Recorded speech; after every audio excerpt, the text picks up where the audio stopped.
listening to Downworlder Dish, a Shadowhunters Chronicles podcast. Hello, everyone, and welcome to episode 40, where we will be discussing Chapter 3 of City of Glass, Amatis. I'm Kristen. I'm Robin. And I'm Amanda. All right. Whew. Sorry. Someone's got the allergies. Good times, good times. So it's been a hot minute since we've recorded. How's everyone doing? Tired. Yeah. Any new developments in your lives? No. I've been married for 11 years today. Yay! Happy anniversary! Thank you.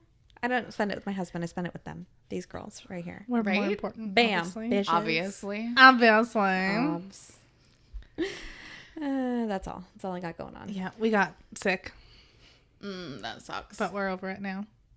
That's good. Either that or my kid and I have the same allergies because my husband and my one child were not sick. Your And then one child. Child 2 has allergies. Child 2. No, child 1 has the allergy sickness.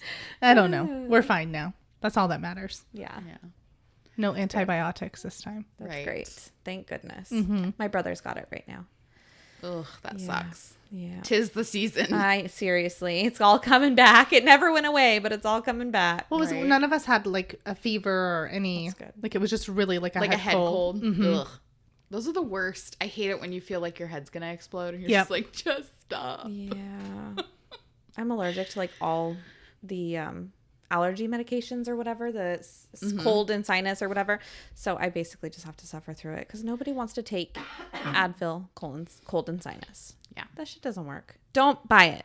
PSA. Don't buy it. Sorry, Advil.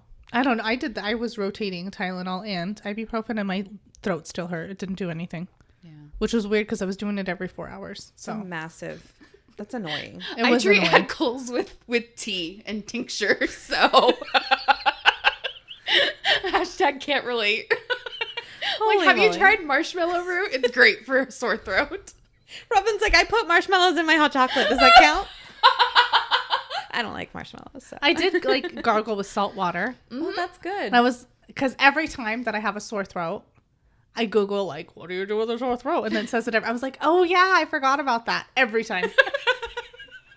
I love it. Because so it's simple. disgusting and nobody wants to do Yeah, it. It's I love it. horrible. It's not that bad. It's disgusting. It's pretty gross. I had what is that you had? Strep a lot growing up, so I had to have my tonsils removed. So that was pretty much my go-to all the time. Yeah, I'm glad I don't have to do that anymore. Yeah, no thanks. I've never had Those my gone. tonsils removed. I haven't either. I probably should have for as many times as I've gotten sick like that. But I'm glad you're okay. yeah. I'm glad we could be here today. yes. Thanks for rescheduling last week. Hey, we all didn't want to write Yeah, it's true. our scripts. We were like, all like, dude, yes. last week was a shit show, okay? Can we just have a bye week? I'm going to put this off to be next week Kristen's problem. Well, did you notice I didn't write anything until today? So No, I there's didn't. that. Oh, yeah. Yeah, I did notice that. I got on and I was like, damn, these bitches beat me. Okay, fine. I really need to buckle down. I did 2 of mine this morning, Yeah. so. That's what I did actually. Was Mine two were done today. Thursday. Good job. I just had a moment of inspiration, a muse, if you will. I Good love for you, it. getting your Saturday back. Yeah. So I could spend it watching The 100. Yes. Yes. I gotta say, I'm mad at you, by the way. Why? Not really, but I apparently did not finish the last season. So I started this first episode and watched the recap, and I was like, I have no idea what's going on. I know. I've been meaning to get back to it, thinking that maybe I just was not into the storyline. It was maybe hard. It'll get better. Yeah. But it just got too weird for me, and I was Mm-hmm. like, I'm like, okay. Well, that, and I didn't get romance payoff. Mm-hmm. And I'm like, I agree. and then after the one that I was really happy, which is not the one I was hoping for, but then it happened and I was like, oh, I like this. I am into this. And then it ended horribly. And then I'm like, okay, so now I'm back to square one ship, but that's still not happening and that's annoying to me. Agreed. Right? 100%.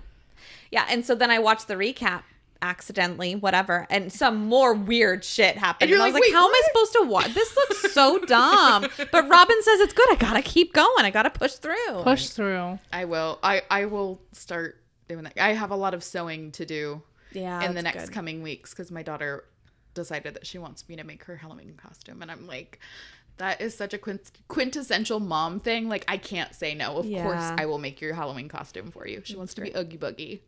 Okay. But like a gender bent. So she wants to like be like a dress, like a burlap dress, and do the whole thing. So I'm like, all right, we can do that. That's great. We can make that happen.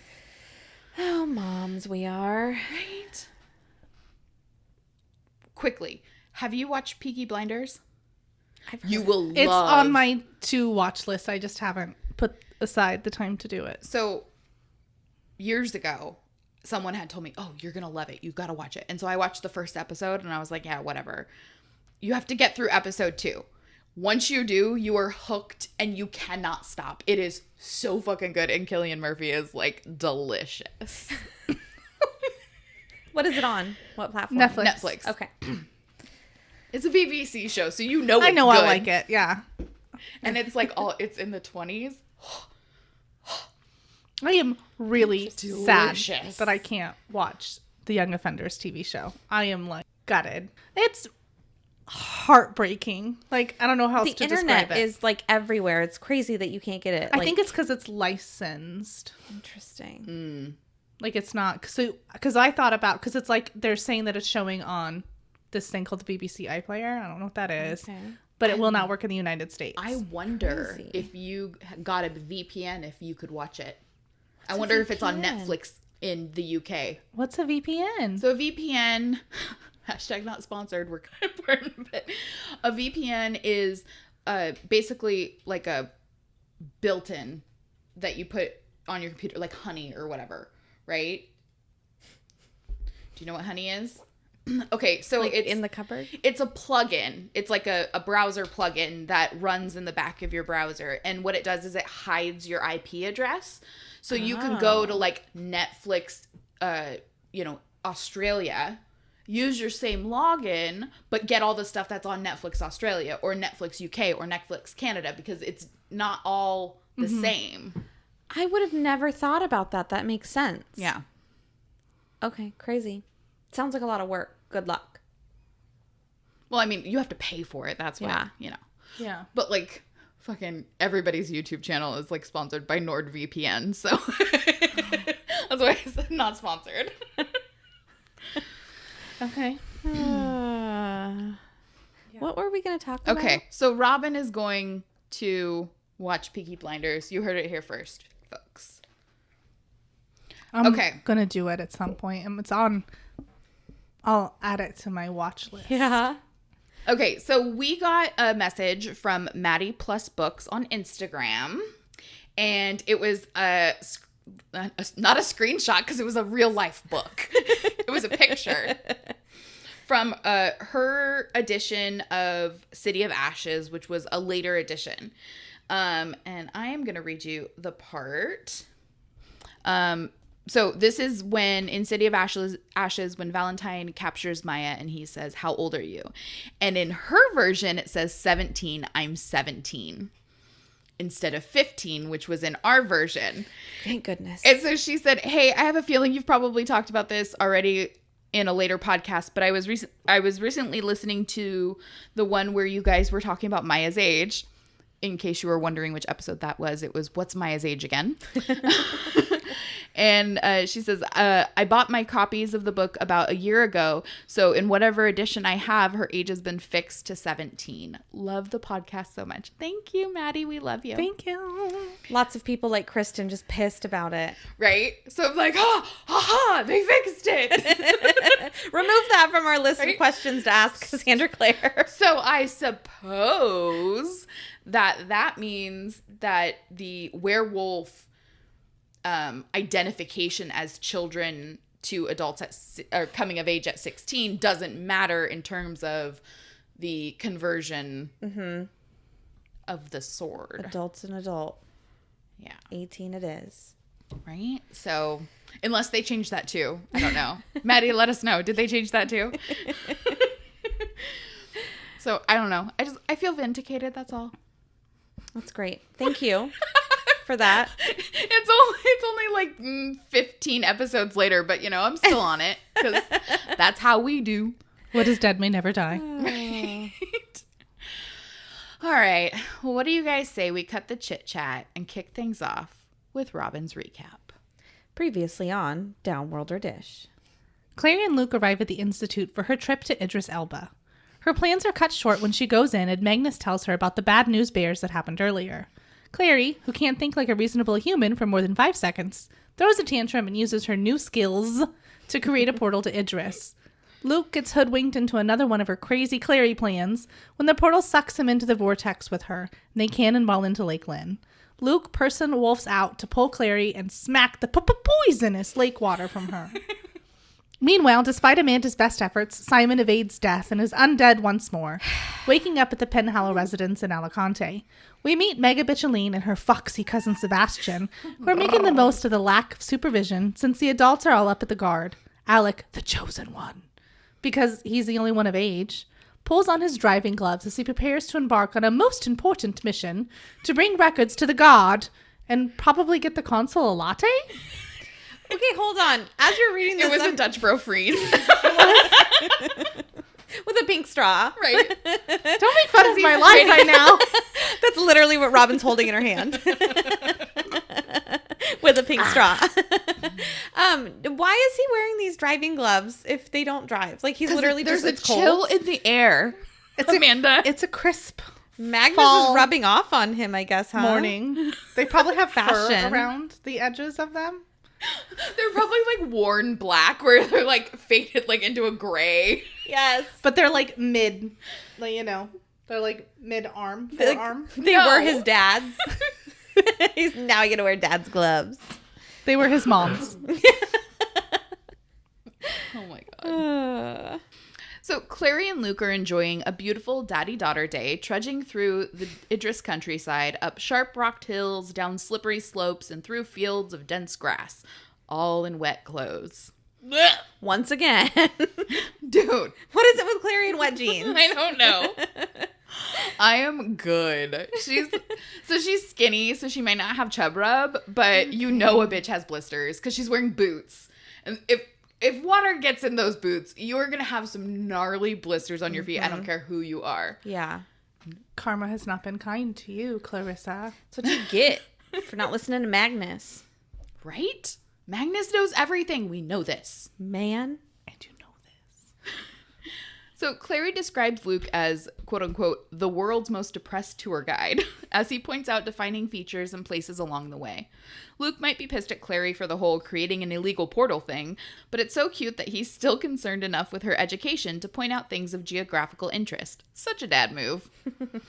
After miles and miles, they crest a ridge and Clary sees rows of tiny houses, and she's like, oh my god, we're here! It's like so cute. Let's go. Whee! And just runs towards the village. But Luke's like, honey, those are houses for dead people. Or more accurately, fake houses for dead people because Shadowhunters are soups into the macabre and grind up the bones of their dead to make building materials and shit. You see this brick wall? The mortar's Uncle Percival. So our duo make their way through Alicante's city of bones, and Clary notes the Shadowhunter family names carved above the mausoleums, and stops in front of the Herondel tomb. Luke explains that Ave Aquae Vale is Latin. I probably murdered that, but, Latin's a dead language, so who's gonna fucking know?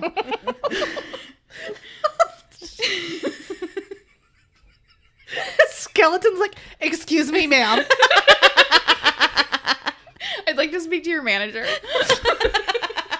It's a Karen. My name is Karen. What would the name of a Karen be in like Caligula's time? What would that be like?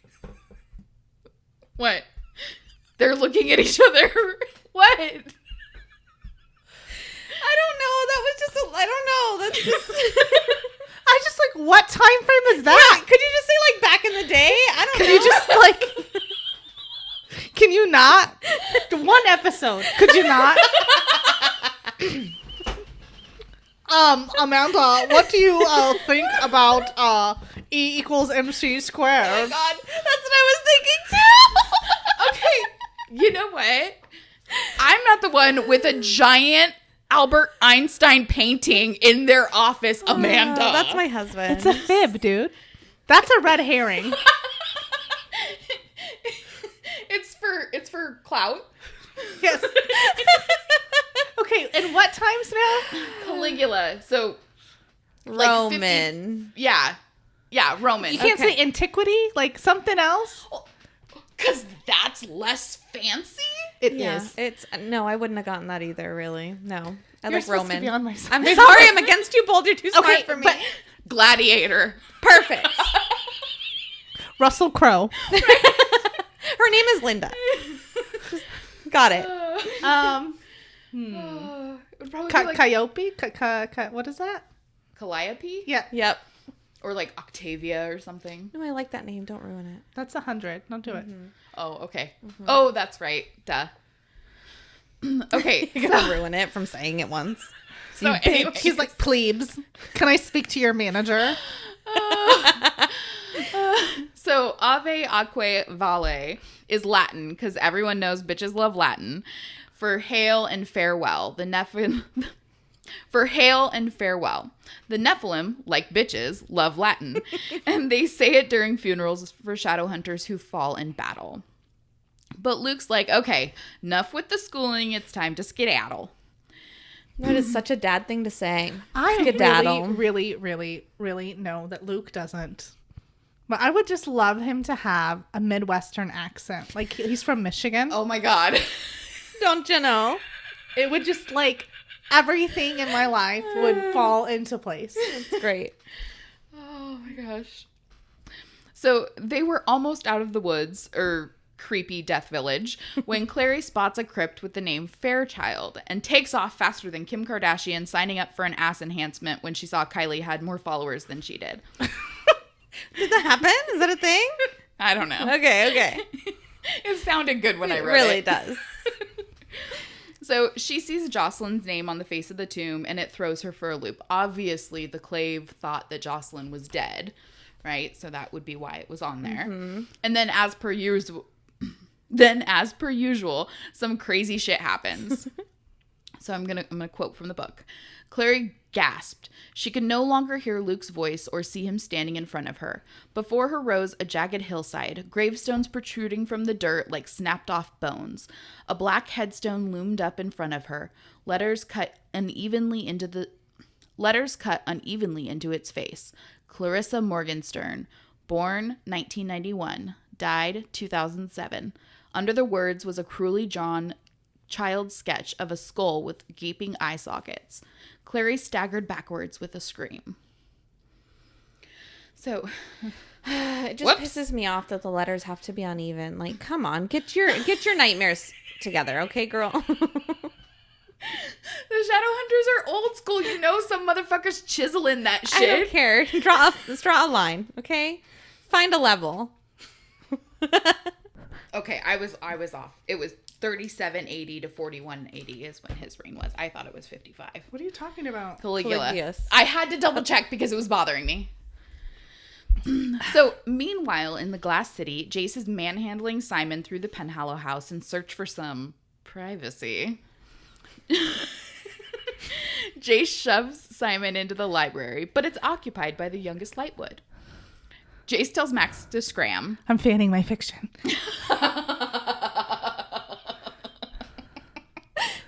Oh, shoot. Yes, absolutely. So Jace tells Max to scram. He keeps getting kicked out of rooms. Poor thing. So his siblings can have grown-up talk. And all he wants to do is read his damn manga in peace. So annoying. Again, we get to see that fear of Downworlders that the Lightwoods have instilled in their youngest son with the way he watches Simon as he's leaving the room. And it makes me want to throat punch Maris and Robert. Like, it's heartbreaking because so we're in Simon's point of view when this happens. And so Simon is watching this play out on this kid's face because, I mean, he's what, 9? Yeah, I think so. 10? 9. Something around there? Yeah.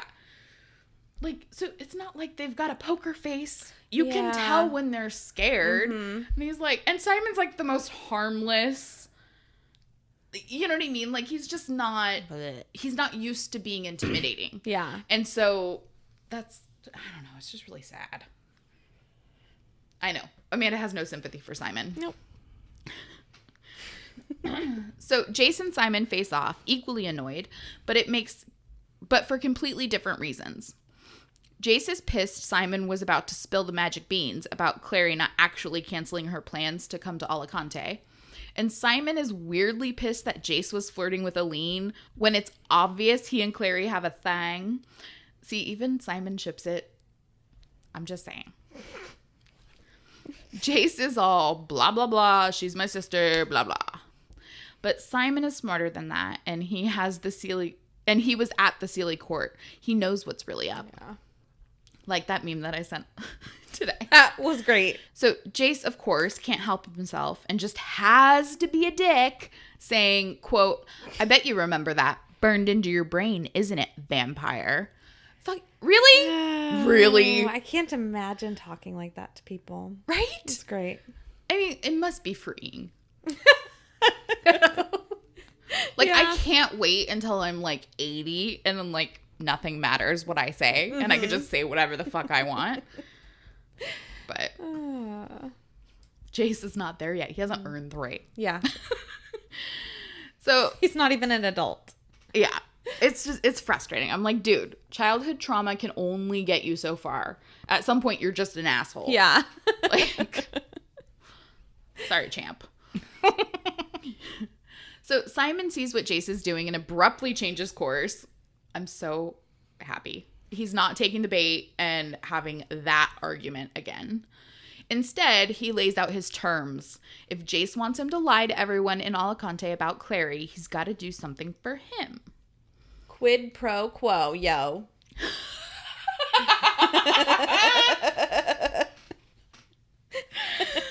Oh, God. It's true. Okay. So, I'm gonna sex you up. Wait, it's wanna sex you up. no, it's All gonna. Is it? night. I don't know. I'm gonna. Yeah, it's gonna. Is it gonna? I think it's Okay. gonna. It came out of my mouth and felt wrong. Maybe it's because I shouldn't have done it. It felt so right. So I'm going to quote Simon from the book. I will quoteth. Quote. I want you to do whatever you need to do to convince Clary that you don't have feelings for her. And don't tell me you're her brother. I already know that. Stop stringing her along when you know that whatever you two have has no future. And I'm not saying this because I want her for myself. I'm saying it because I'm her friend and I don't want her hurt. Can we just slow clap for Simon's maturity? Because I think it just leveled up. Yes. No, not into it. Just leave them alone. Let them figure this out on their own. Let them be. Back up, yo. Sorry. But from Simon's point of view, like, this is just going to end in disaster. Yeah, of course it is. I just want you all to remember that. Those are your feelings. Okay. What? Because I have the same feelings about something that happens in another chapter. In terms of maturity or? No, Amanda's feelings. Leave them alone. Oh. Let them work it out. Okay. Gotcha. Okay. Okay. So thankfully, Jace matches Simon's sincerity and explains that he's already done that. And he manages to do it without cracking a joke. It's not exactly a level up moment, but he definitely gets some earnest points. I think it is a level up moment. I think you have it opposites. Opposites day. What? No, because Jace goes right back to acting like a dick. I guess that's true. But he's finally like, okay, I know that I have to do this. And even talking to someone that he doesn't really care for, Simon, he's still like being sincere and telling him how that he already did it. And to be fair, I think Jace secretly likes Simon more than he lets on. Yeah. I mean, yeah. So, okay, let's talk about this for a second because Simon seems super uncomfortable with Jace being sincere. And he thinks back to his recent time with Clary and realizes that they've both been hurting as a result. And it's kind of heartbreaking. Because, like, Jace is like, yeah, I've already done that. And he's like, oh, fuck, no wonder Clary's been so weird. Like, right.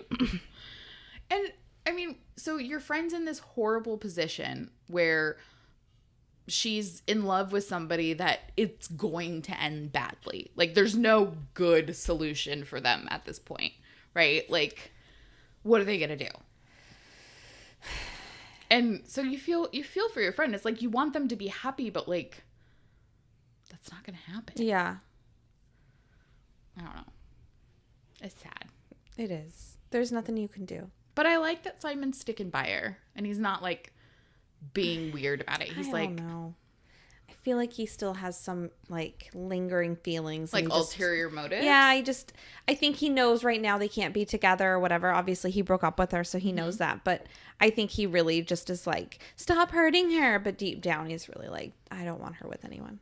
I know I can't have her, but I don't want anyone else to have her. Because he's a D-bag like that. Right. Because it couldn't have anything to do with that Jace is her brother. No. And they share actual blood. No, Simon's just a jerk. As Luke would say, they have the same DNA. Your brother. Wait, that was Valentine. Blood brother.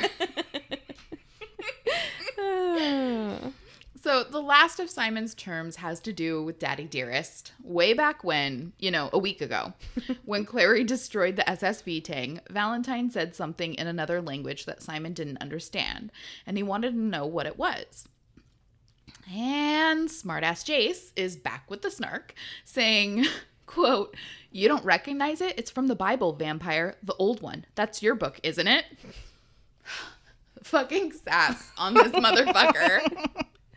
It's funny, though. It is so funny. I love all of the references to Simon being Jewish. I love that they bring in and he does it all the time too. They bring in that part because it's not just his religion, it's his culture, right? So I really love that Simon's like, yeah, it comes into play later, but I love it. So Jace goes on to explain that it means the end of an empire, elaborating for context. No human could create new runes until Clary. It's an angelic power. And it's a sign of change. Regardless of what happens next, things will never be the same again. And he says, quote, "This is our war in heaven, vampire, and only one side can win it, and my father means it to be his." Vomit. Ah, shit. Yeah. Well, then we go back to Clary and Luke, and it's cold, and Clary is sweating like me. Yay! Okay, to be fair, she's kind of sick or whatever, but that's not the point. I've never been represented so much. Yeah, that's right. Represented, even cold sweating. Represented. Yep, that's me on a page. How's that? Okay. Oh, shit. See, I told you I wasn't going to be able to scroll. All right. So Clary was admiring the view as Alicante came into sight, and she repeated the saying, you've never seen a city until you've seen Alicante of the glass towers. Is that really what it says? Of the glass towers? Okay. I typed it, so. All over his face. Right. So Luke awkwardly asks where she had heard that, and when she says that Hodge had told her, he just kind of moves on, which I thought was weird. He's just like, okay, so you look flushed. And I don't know. It was just odd. Like, why do you care where she heard that? I don't know. She's been around these Shadowhunters for, 2 whole weeks. I was going to say for a while now, but I guess it really hasn't been that long. But I mean, she could have heard it from anyone. It's just an interesting thing to have asked. But right. But then without a follow-up. Exactly. Yeah. Like, oh, okay, cool. It was Hodge. Moving on. Like, now I know who told you. It's just weird. I guess the kids maybe haven't, I don't know. It sounds like the Lightwoods go there often enough, but I don't know. It doesn't sound like Jace has been there. I don't know. Anyway. Except growing up there. Yeah, exactly. But like been back. Recently, yeah. So Luke eventually points out the North Gate, which is where Downworlders can enter the city legally with paperwork on file. And I mean, like, is there a Downworld attorney? Is there a notary in cities where there are institutes? Like, you have to get it notarized by a high warlock. Exactly. I wonder if they have like passports. Yeah. Yeah. It's like I have a visa, Right. I'm just here for a work permit. right? Or whatever. Anyway, Clary is like, not much of a gate if the rest of the city is open. Duh. Has this girl never heard of one of those electric dog fences? Like, you can't see it, but it's still there? I don't know. Like, of all the things that you've seen. It's such poor taste. You're talking about Luke. Oh my gosh. Good point. Good point. My bad. The PC term is person/wolf. Okay, you're right. How could I? Oh, shoot. Were you saying something? No, not after that. No. How could you follow that? Anyway, Luke tells her that it's an invisible wall, and then they go through the wall. I don't understand. I'm totally confused. This doesn't make sense. Mm-hmm. The invisible walls allowed them to walk through. Mm-hmm. Clary describes feeling like pressure, like an airplane dropping from the sky. No thanks. Her ears popped and she was fine. But this doesn't, I don't understand. What's the point of the gate? What's the point of the wall? If it's, because sure, maybe it let her through because she's a Shadowhunter and it sends to that. But he is a Downworlder and that's what's meant to keep them out. Right. Doesn't make any sense. Right. Is this one of those holes? Yes. Well, Okay. because A hole in the fence? So it would make sense if a Downworlder passing through the invisible barrier or whatever would set off an alarm. Right. That would make sense. Yeah. But like there's no indication that that's what's happening. So it's weird to describe it in like the same paragraph. I think it even was in right. Like, that's where the gates are, where they go through with paperwork and then they walk through and she doesn't question it. It's just right.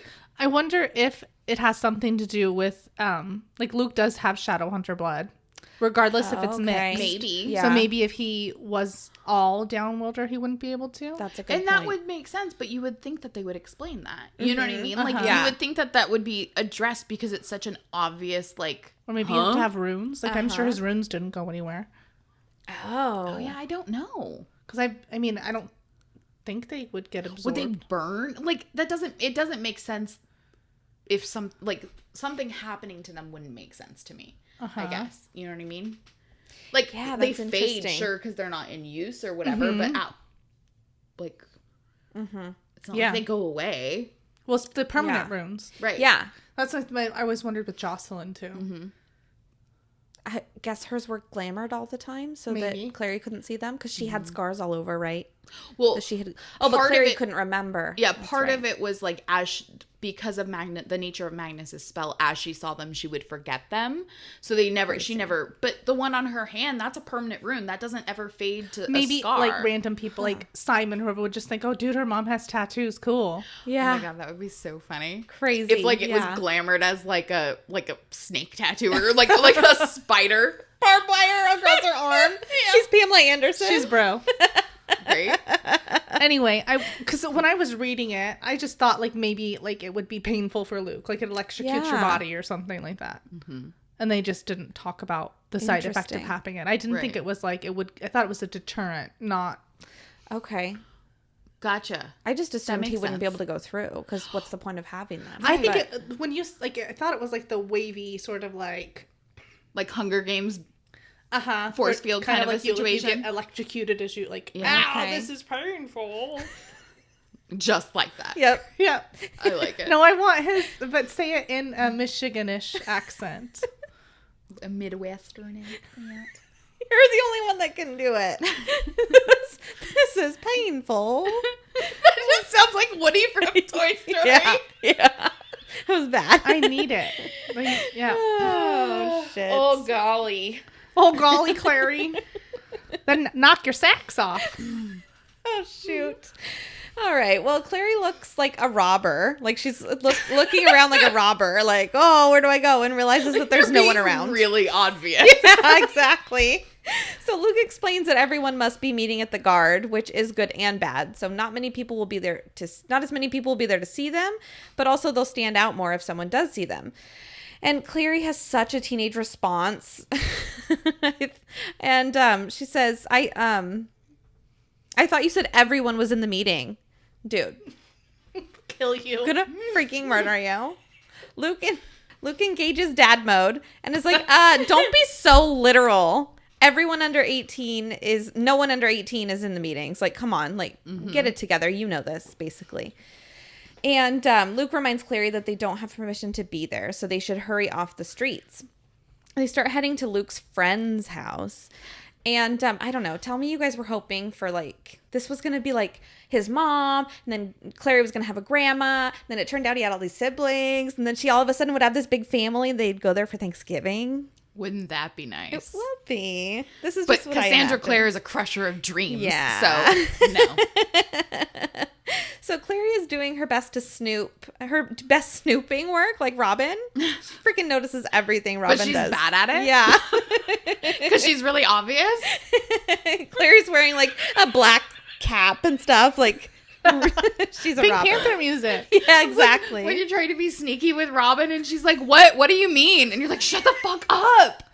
So you have to wait until you're away from the situation. I see. You can't send her a text my message because she'll read it out loud. She's just so observant. Like, we go into people's houses and she's like, did you see their rug? It was so nice. And I'm like, no, bitch, I was looking at their mattress. I don't know what they had. So sometimes I try and I always get caught.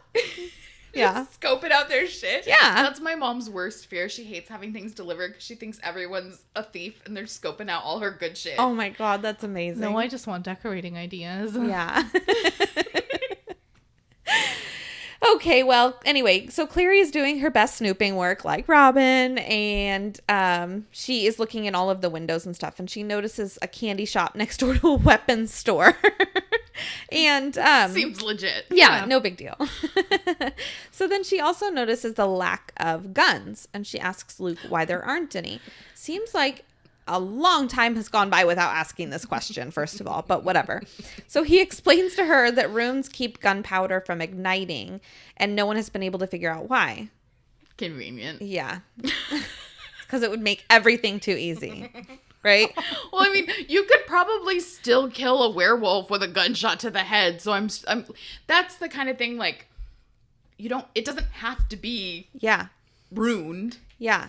You keep hitting the table, bro. Sorry. Oh. It doesn't have to be ruined, like, you could definitely. Like a silver bullet? Yeah. Like a Coors Light?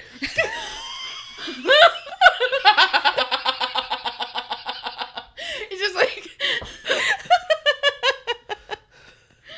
Oh my God, that's werewolves can only drink Paps.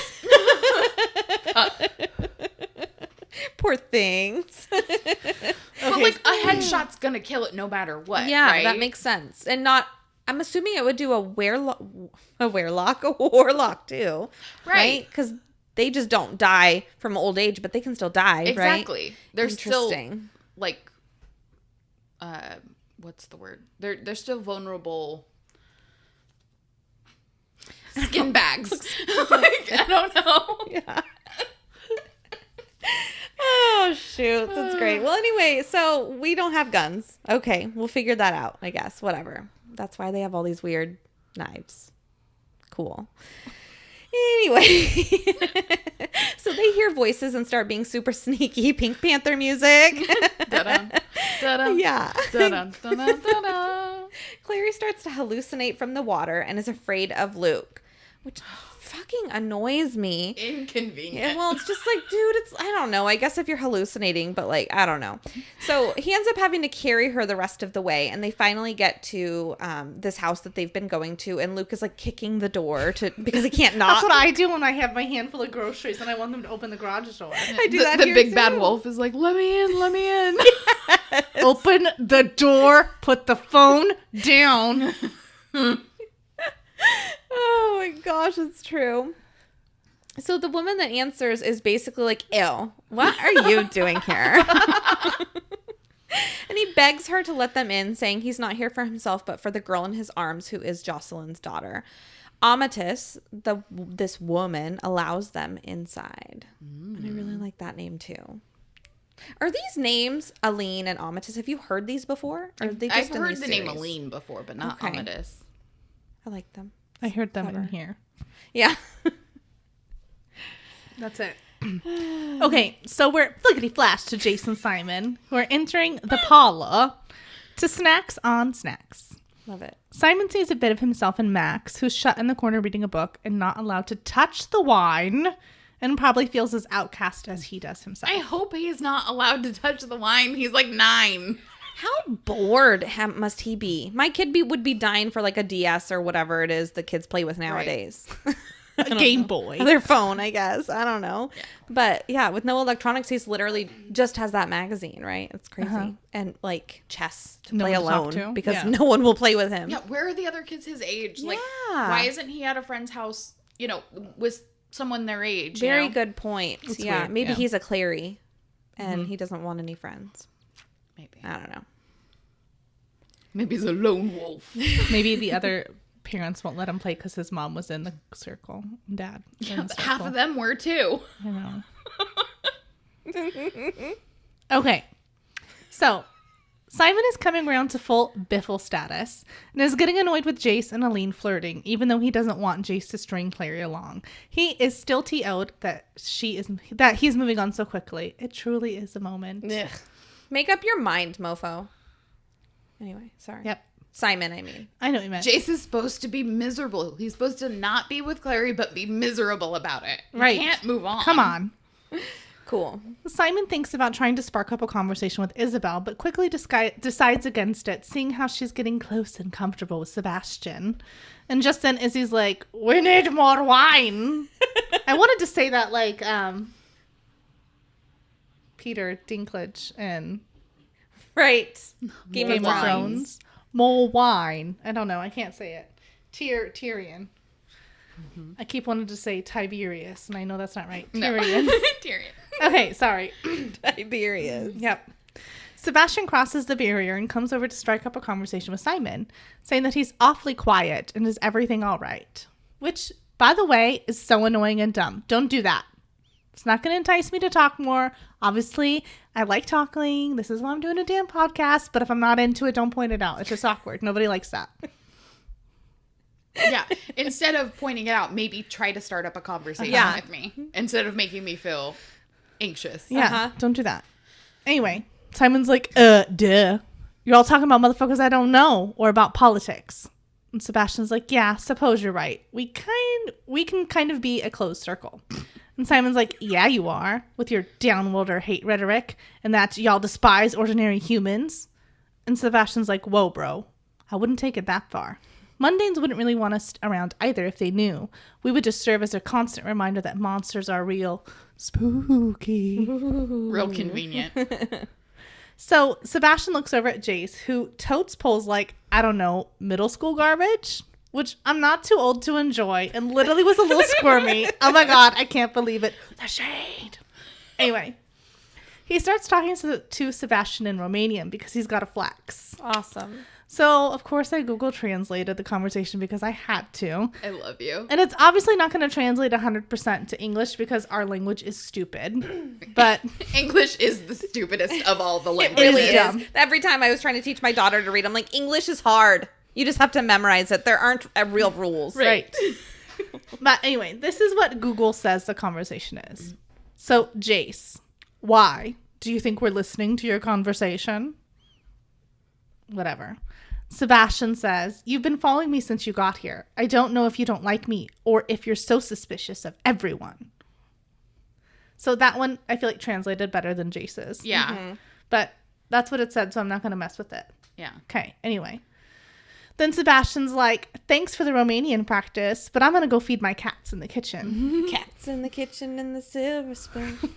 Sorry. Little boy blue, the man in the moon. Just got to break out in song like every episode I know. for some reason. My bad. It's okay. Even though we can't sing. Yeah. We all do it. For your listening pleasure, here's some shitty voice. Right? I even said that weird. Anyway. It's okay. And then, of course, Simon wants all the hot goss and juicy details to... Wait, hold on. Okay. I got really confused. Okay, so after Sebastian leaves, Simon looks at Jace, and he wants all the hot goss and juicy details to spill the tea. Does he really, or does he not know how to speak Romanian? Mm-hmm. And Jace is like, nah, bitch checks out. And before any chisme follow-up questions can go down, Alec turns up. Ugh. And Jace is like, but wow. not turned up. Right. Or turned up. No. He just walks in and ruins everything. Well, Jace is like, wow, fancy seeing you so soon. And Alec tells him that he's been tasked with taking him back because he's wanted at the guard. All while gesturing to Simon, pretending that he's not there. Rude. Dude has a name, and it's Simon. Jace In death, said we that. have a name. That's right. His name is Robert Paulson. That's right. Jace, who really is suspicious of everyone and everything. That's true. Mm-hmm. And with good reason, I think, is asking all the hard-cutting questions like, wanted for what? I hope you asked. Alec. Jace is the only, like, he has healthy suspicion. Like, there's reason to be, like, weary. Right. Mm-hmm. And everyone else is like, it's fine. It's The fine. law's law, but it's the law. Dude, do it. Okay, so Alec is offended, and he's like, parabro tie. Of course I asked. I'm not stupid. And with perfect timing, Isabel pops in and is like, well, sometimes you are a bit stupid, you know, just a bit. And I love these interactions because it shows that even though you might be the descendant of angels and a trained warrior, you're still always kind of a dick to your siblings. Hashtag relatable. Yep. Mm-hmm. Fuck you, Ben. Sorry. That's my brother. Alec tells everyone that the Clave wants to send Simon back to New York City, and Isabel's like, but he just got here. It's not fun. That was really good. And I think that she's super enjoying the shock factor her relationship has, like, with Simon, with Aline, and it's kind of just like, this is just the beginning of what I could be doing to everyone if he was around longer. Ha ha ha. Alec is like, have you met the Clave? These are the fuckheads that came up with the law is hard, but it's the law thing. They are the literal opposite of fun. Simon coming here was an accident. They think it's best if he just goes home. Simon is game, saying that he might actually make it back before his mom notices that he is MIA and asks what the time difference is. Oh, God. And Aline's like, you have a mother? Fuck you, Aline. And the horse you rode in on. So dumb. Like, what do they learn about in these Shadowhunter schools? Do they not learn about Downworlders at all? Because Shadowhunters are all arrogant assholes and Okay. think that their shit don't stink and they're the only people that matter in the universe. Fair. Done. Son. Anyway, Simon takes the high road and just ignores her ass and reassures everyone that it's But it's fine. a good ass. I'm sure he doesn't ignore her ass all the way. Right. Okay. I got you. Sorry, I'm just being a dick. It's okay. Sorry, guys. I'm kind of acting like the Clave. Okay. It's fine, guys. He wants to go back. And Jace makes Alec promise that he will go with Simon and make sure that everything goes smooth. See? Look at that. Leveling up. I like it. Good job, Jace. Then Jace and Alec have this stare down conversation without having to have a conversation moment that gets Simon a little freaked out. Mm-hmm. But Jace is like, it's all good, baby. Congratulations, vampire. You get to go home. And tattle on Jace to Clary. He's going to go and be like, listen to what this fucker did. Now you're not going to like him at all. Ha, ha, ha. Anyway. Good times, man. Yeah. This is definitely a setup. I mean, we're still at the beginning of the book, but this is definitely like one of those setup chapters where Yeah. we're getting a lot of information. We're getting a lot of like introductions and stuff. Mm-hmm. And then shit's going to go down. I'm excited. I love this book, so this is great. Yeah. Yay. It's definitely a good one. You're going to love it. Welcome to the jungle. Another song. Is that the Shane Company's? What? Yeah. You're gonna love it.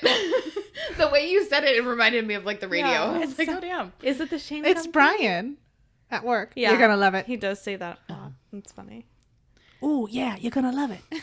Anyway, make sure that you've read Chapter 4, Daylighter, for next week's episode. For behind-the-scenes content and latest updates, check us out on Instagram at Downworlder Dish Podcast. We'll see you next time. Bye.